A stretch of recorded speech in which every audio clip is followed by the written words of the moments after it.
বিসমিল্লাহির রহমানির রহিম। সুধী দর্শক, আসসালামু আলাইকুম। বর্তমানে নকলের ছড়াছড়ি। আমরা সবাই আসল নিতে চাই কিংবা কিনতে চাই। তো এক্ষেত্রে যদি স্মার্টফোন নকলের বিষয়টি, তাহলে তো দুর্ভোগের সীমায় নেই।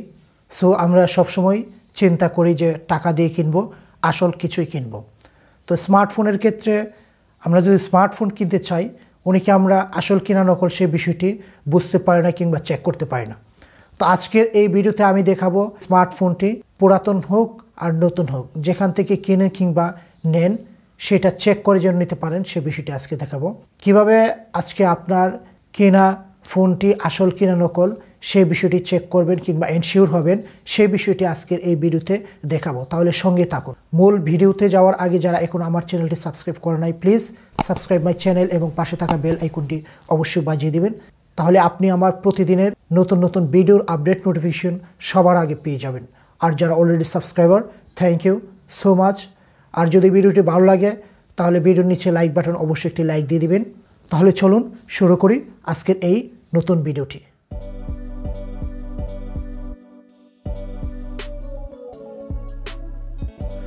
সুধী দর্শক, আজকের ভিডিওতে দেখাবো কিভাবে আপনার হাতের ফোনটি কিংবা বাজার থেকে যে ফোনটি কিনবেন সেই ফোনটি আসল কিনা নকল সেই বিষয়টি চেক করবেন।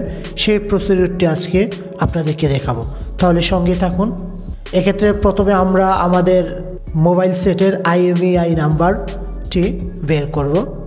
তো IMEI নাম্বারটি বের করার জন্য আমরা প্রথমে চলে যাব মোবাইলের ডায়াল প্যাডে। আমি যদি ডায়াল প্যাডে ট্যাপ করি, তাহলে এই ডায়াল প্যাড থেকে আমি প্রেস করব *#0 6#। দেখতে পাচ্ছেন, হ্যাশ প্রেস করার সাথে সাথে কিন্তু আমার এখানে IMEI নাম্বারটি শো করেছে। অর্থাৎ যে মোবাইলের সিম দুইটি, সেই মোবাইলে কিন্তু IMEI নাম্বার দুইটি শো করবে। এক্ষেত্রে আপনি প্রথমটি চেক করলে কিন্তু হয়ে যাবে, আপনার ফোনটি আসল কিনা নকল সেটি বুঝতে পারবেন। তো আমার যেহেতু IMEI নাম্বারটি বের হয়ে গেছে, তো আমি এটা কপি করব কিংবা কোনো একটি স্ক্রিপ্টে লিখে রাখবো। তো আমি আমার স্ক্রিপ্টে লেখা শেষ, আমি ওকে দিয়ে বের হয়ে যাব। দ্বিতীয়ত এখন আমার প্রয়োজন একটি ব্রাউজারের। তো আমি যদি আমার গুগল ক্রোম ব্রাউজারটি ওপেন করি, আমি আমার গুগল ক্রোম ব্রাউজারটি ওপেন করেছি। তো এইখানে আমি অ্যাড্রেস বারে লিখব IMEI ইনফো। লেখার পরে আমি ট্যাপ করব ওকেতে। দেখতে পাচ্ছেন এখানে আমার যে সাইটটি চেয়েছিলাম এই সাইটটি কিন্তু এসে গেছে, IMEI ইনফো। তো এখানে দেখতে পাচ্ছেন ঠিক মাঝখানে, পেজের মাঝখানে একটি বর্ডার আছে, অর্থাৎ স্কোয়ার গড়া আছে। তাহলে আমি এখানে যদি ট্যাপ করি, ট্যাপ করার পর দেখেন এখানে লেখা আছে এন্টার IMEI নাম্বার। তো আমি যে নাম্বারটা লিখে রেখেছিলাম কিংবা কপি করেছিলাম, ঠিক সেই নাম্বারটা এখানে আমি এন্ট্রি দিয়ে দেব। দেখতে পাচ্ছেন আমার IMEI নাম্বার এন্ট্রি দেওয়া কমপ্লিট। তো নিচে একটি বিষয় আছে I am not robot, এখানে চেক মার্কে আমি চেক দিয়ে দিব।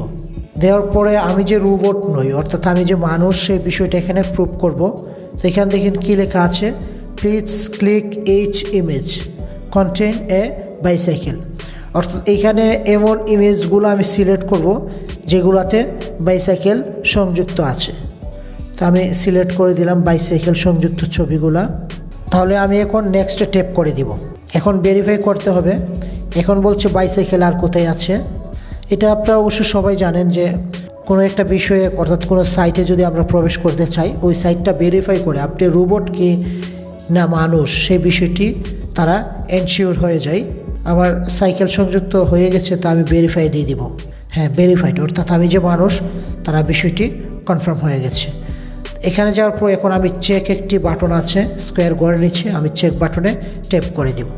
দেখতে পাচ্ছেন এখানে কিন্তু আমি ট্যাপ করার পর এখানে আমার ফোনের মডেল দেখাচ্ছে A3s Oppo IMEI check packet, সব কিছু এখানে দেখাচ্ছে। এখানে কিন্তু আমার সব ডিটেলস দেখাচ্ছে। তারপর যদি আমরা একটু নিচে যাই, এখানে মডেল নাম্বার দেখাচ্ছে, ব্র্যান্ড, IMEI নাম্বার সব দেখাচ্ছে। আর একটু নিচে গেলে আরও ডিটেলস দেখতে পাবো। দেখতে পাচ্ছেন আমার ফোনের কিন্তু ছবিটা দেখাচ্ছে। বিষয়টি এরকম যে আপনার যদি IMEI নাম্বার জেনুইন হয়, তাহলে আপনার ফোনের ইমেজ এবং ফোনের কালারটা সহ দেখাবে। তো তাহলে আপনি বুঝতে পারবেন আপনার মোবাইলটি সঠিক আছে। কারণ যদি আপনার আইএমইআই নাম্বার সাথে আপনার ফোনের ছবি কিংবা কালার না মিলে বুঝতে হবে যে আপনার আইএমইআই নাম্বার সঠিক নয়, অর্থাৎ ফোনটি আপনার জেনুইন নয়। আবার আরেকটু নিচে যাব, দেখতে পাচ্ছেন এখানে কিছু ফ্রি চেকের বিষয় আছে। Phone blacklist check simple, general রিডম আইএমইআই চেক ফোন নাম্বার। তাহলে এখানে বেশ কয়েকটি বিষয় আছে, এগুলো আপনি ফ্রি চেক করতে পারবেন। আমরা যদি আরেকটু পিছনের দিকে যাই, আমি প্রথম বিষয়টা আমি চেক করব। এই দেখতে পাচ্ছেন এখানে আমার ফোনের স্পেসিফিকেশনটা, আমার ফোনের স্পেসিফিকেশন কী ছিল, device type smartphone, obviously design classic, released 2018 সালে এটা রিলিজড হয়েছে, ডুয়েল সিম, এখানে চেকমার্ক দেওয়া আছে। সিম কার্ড সাইজ ন্যানো সিম, আপনারা জানেন যে সিমের সাইজ আছে বড় সিম, তারপরে একটু ছোট, আর একটা ন্যানো যেটা একেবারে ছোট যেটা।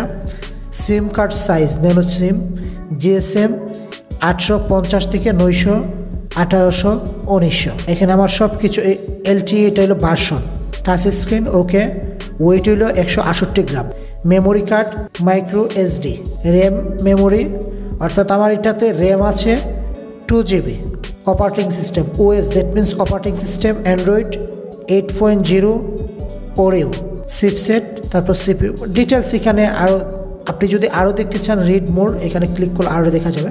তো এখানে যা শো করছে দ্যাটস এনাফ, আর বেশি প্রয়োজন নেই। তো আমরা যদি ঠিক প্রথমটা ফোন ব্ল্যাকলিস্ট চেক সিম্পল, এটা যদি ট্যাপ করি দেখি কী দেখতে পারি, আপনার সেটটি ব্ল্যাকলিস্ট কিনা সেটা দেখাবে। দেখতে পাচ্ছেন ব্ল্যাকলিস্ট, এখানে রিপোর্ট কিন্তু আসছে, brand Oppo model A3s, IMEI নাম্বারটা আমার দেখাচ্ছে লাস্টে 77, ব্ল্যাকলিস্ট স্ট্যাটাস এখানে ক্লিন দেখাচ্ছে, নট ব্ল্যাকলিস্টেড। তারপর এখানে আনলক দিস ফোন। তাহলে আমরা এরকমভাবে আমাদের মোবাইলের অরিজিনালিটি, অর্থাৎ আসল কিনা নকল, সেটা আমরা চেক করতে পারি ইজিলি। আবার নতুন কোনো ভিডিও নিয়ে আপনাদের সামনে কথা হবে, ততক্ষণ ভালো থাকবেন। আজকে এখানে শেষ করছি, আল্লাহ হাফেজ।